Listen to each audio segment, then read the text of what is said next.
Buongiorno e ben ritrovati con una nuova edizione del TG Flash di New Sicilia.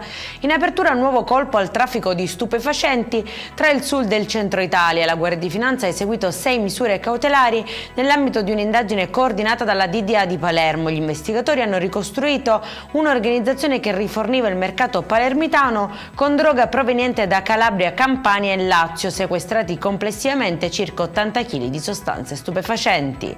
Maxi blitz antimafia anche a Catania, eseguite 20 misure cautelari contro il clan Carcagnusi Mazzei, sequestrato anche un arsenale con armi da guerra e oltre 59 kg di droga. Le indagini hanno ricostruito il controllo del traffico di stupefacenti nel quartiere San Cristoforo e l'esistenza di vere e proprie case di spaccio fortificate.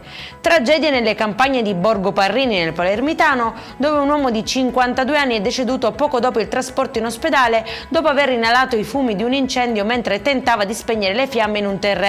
Sulla vicenda indagano i carabinieri, mentre la procura ha disposto l'autopsia per chiarire le cause del decesso. Ai domiciliari un 45enne a Messina che avrebbe truffato un pensionato di 77 anni fingendosi un magistrato. L'uomo avrebbe convinto la vittima a consegnargli denaro e gioielli per presunti controlli legati a una rapina. E in chiusura volo salvavita per un bimbo di 7 anni trasferito d'urgenza da Sigonella a Ciampino. Il piccolo, ricoverato a Taormina, è stato trasportato insieme all'ambulanza e all'equipe medica per raggiungere il bambino Gesù di Roma. Il volo speciale ha garantito assistenza continua durante tutto il trasferimento. Per questa edizione è tutto, prossimo appuntamento alle 19:30. Buona giornata.